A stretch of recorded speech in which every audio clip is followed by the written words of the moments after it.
It's no secret I'm a big fan of video games, but I'm also a fan of pro wrestling. Before I became a fan of wrestling in real life though, I actually discovered my first wrestling video game in pro wrestling for the NES. The game is still talked about today and is very fondly remembered by those who got a chance to enjoy it. However, nowadays with so many wrestling games out there, is pro wrestling on the NES still worth playing?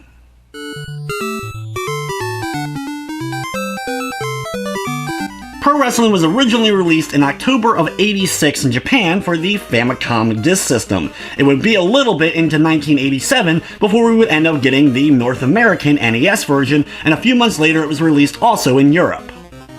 The game sported a roster of 6 fictional professional wrestlers, single and 2-player modes for you to face off against your friend in a 2 out of 3 falls competition, some funny English that's still fondly remembered to this day, and some of the best wrestling action we would see on the NES. The action in pro wrestling though is simplistic but fun. When you only have 2 buttons, of course there's not going to be a ton of options for you to do. However, pro wrestling did a great job of incorporating a lot of different wrestling moves. Each wrestler had a group of common moves that each of them ended up having, but they all had their own special unique moves. Some only had 1, and others ended up having 2. These were performed at certain situations in the match, though you could perform them as many times as you liked. These unique animations, of course, gave each character a personal feel to them, along, of course, with their interesting looks.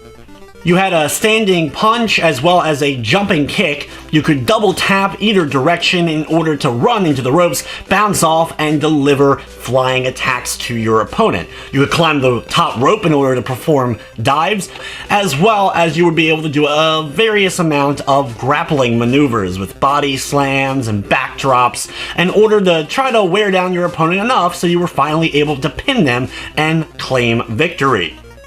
But that wasn't the only way you could get a victory in pro wrestling. You could also, of course, take it to the outside of the ring, where you and your opponent battled with a count of 20 being initiated. Once 20 hit, whoever was still out of the ring was the loser, and if both wrestlers were out of the ring, well, then it was a draw. This rule was a little bit confusing to those who were more used to North American pro wrestling, but this is pretty standard for Japanese wrestling. One aspect that I think is underrated in the game is just the referee themselves. This was really the first time a referee was involved in the matchups in the game, and he actually would have to come from wherever he was in order to initiate the count. So if you pinned a wrestler and he was on the opposite side, he would have to run over quickly and drop down for the count, giving that whole little added build of tension on whether or not the ref not showing up in time ended up causing the opponent to be able to get enough time to kick out. While most of this sounds pretty standard, what ends up making it so fun for those who can get into the game is the grappling gameplay. It's more of a timing and finesse system than it is as far as a button mash fest. There are too many wrestling games and other games in general where you can just kind of mash the buttons and usually do pretty well. However, in pro wrestling, especially if you're facing off against a human opponent, this may not end up working out so well for you. It certainly takes a little bit of getting used to for sure, but once you kind of have the nuances of everything, you will end up having some of the most enjoyable wrestling matches that the 8-bit NES was capable of pulling off. Mastering this system and just getting used to the timing of your hits, you had to make sure you were close enough to deliver your punches and kicks or you would end up missing, giving your opponent ample opportunity to come in and start taking the advantage of you, and before you know it, you're going to end up having your shoulders pinned to the mat if you don't end up getting this timing down. Each opponent, as you're going through the main single-player mode, increases in difficulty, but once you're able to kind of get going and get a rhythm of things, you are besting your opponents left and right and feel accomplished for doing so, especially once you start defending that title on your way to the boss.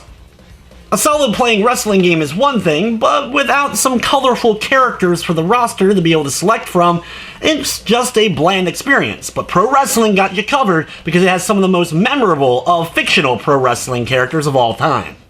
Each of the 6 main fictional wrestlers have representations in real-world wrestling, whether it's from appearance, location of where they're from, or a few of the moves they end up having. No wrestler is an exact copy, but you can see some of the inspiration clearly in a few of them. The first wrestler you can select from is fighter Hayabusa. Now he is pretty much your standard, typical Japanese strong style wrestler of the day. Very similar in design to Antonio Inoki. He may be one of the more generic, but he fits in perfectly with trying to capture professional wrestling, especially of that day and age. Hayabusa only has one special move at his disposal, the back brain kick, but hopefully it's devastating enough in order to help you get the victory. Next up is a wrestler that's very much based on a real-world wrestler, and that is King Cornshaq, based on real-life wrestler Killer Khan of the late 70s and throughout the 80s, wrestling in a variety of different territories and winning a handful of titles along the way.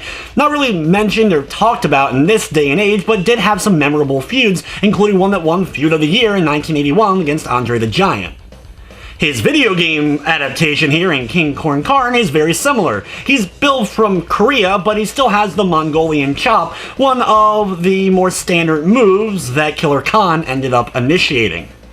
Along with the Mongolian chop, Karn also had a karate kick that was a bit slow to pull off, and not one of the better standing kick style of moves that pro wrestling has to offer. Honestly, he's one of the weaker characters overall, as his timing's a bit more difficult as far as hitting his special moves than some of the other wrestlers, but if you're looking for a challenge, going through the game as him may be what you're looking for. The tallest wrestler in the game, billed at 6'6" from the USA, is Giant Panther. Similar in some ways to the Von Erich family, mostly in kind of some of the look to him, as well as he does have the Iron Claw, a staple of professional wrestlers throughout the 60s, 70s, and 80s. A move that I never quite saw the overall devastation factor, but it was a mainstay move, that is for sure. And pulling it off here in pro wrestling is still pretty satisfying. Giant Panther also has a pretty devastating headbutt that he's able to pull off, and hopefully will allow you to be able to get the wins in your matches. Of all the characters in the game, though, there's probably two that stand out as the most memorable from appearance alone, and even if you haven't played the game in a long time, you probably remember these two. First up being the Amazon, from parts unknown. Looks kind of like the creature from the Black Lagoon, and uses some pretty outlandish heel-like maneuvers against his opponent. He's kind of a weird mix of a few wrestlers of that era and day. Just the whole unknown factor leads him to be like wrestlers like the Missing Link, but some of his maneuvers would be something you would see out of guys like the Sheik, or even Abdullah the Butcher. Being able to bite the head of your opponent, or what they call choking them, which to me always looked like he was using a fork in order to stab the head of his opponent. The other most popular wrestler from the game for sure is Starman, the luchador from Mexico, who is kind of an amalgamation of Mexican legends, in particular Mil Mascaras, since he does have a flying cross chop that he's able to use against his opponents. However, the big move for Starman is the somersault dropkick.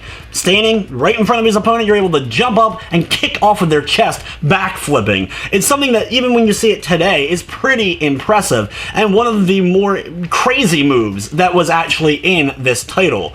Starman's unique look with a full pink spandex-like bodysuit and of course the iconic star on his face.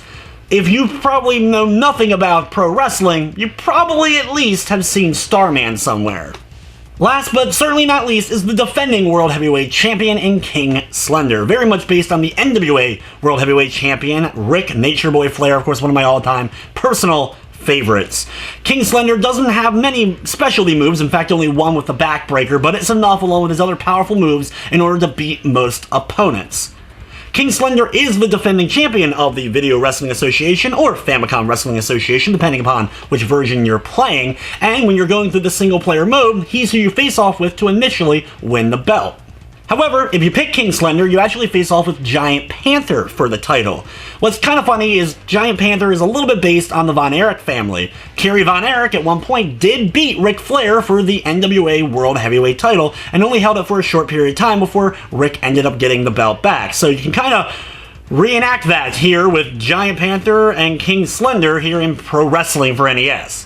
No matter who you end up picking, once you win the belt and defend it 10 times, you face off with the champion of the rival promotion, the VWF, the Video Wrestling Federation, in Great Puma, whose very much look is based on that of Tiger Mask, the famous Japanese wrestler. However, here with Great Puma, he's basically an amalgamation of all the other wrestlers. He has every move in the game at his disposal with devastating power and is a really tough battle. But if you're able to best him, you unify the championships and you are the true champion of NES Pro Wrestling.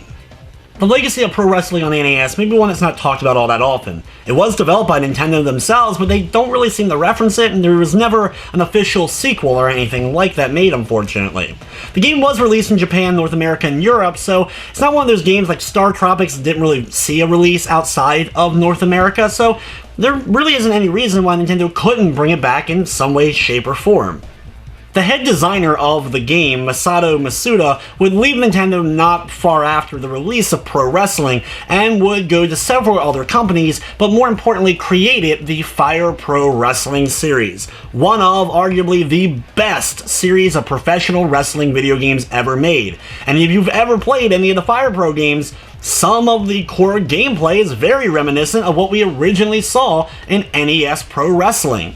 In fact, if you are a big fan of Fire Pro and for some reason never checked out NES Pro Wrestling, give it a look. It's kind of like the grandfather of Fire Pro. Unfortunately, Masuda would pass away in 2014, though the Fire Pro series still lives on. It's been a while, but there is a brand new Fire Pro game being released here in 2017. And while Nintendo may not talk about it all that often, pro wrestling on NES is still talked about in pop culture today, whether it be the infamous "a winner is you" phrase from every time you end up winning a match, or references like in real WWE currently, where John Cena a few years ago had a t-shirt very much inspired by pro wrestling on NES. The game sold well over 1 million copies, even though it was a bit more popular in North America than its home of Japan, and it's one of my absolute favorite games for the 8-bit system. So, is pro wrestling on NES still worth checking out today? If you're a wrestling fan, you need to do yourself a favor and give it a look. There are some other decent wrestling games on NES, but honestly I argue pro wrestling may be the most iconic. But anyway guys, that's going to wrap up this review. I'd like to thank you for watching, and of course I hope you enjoyed.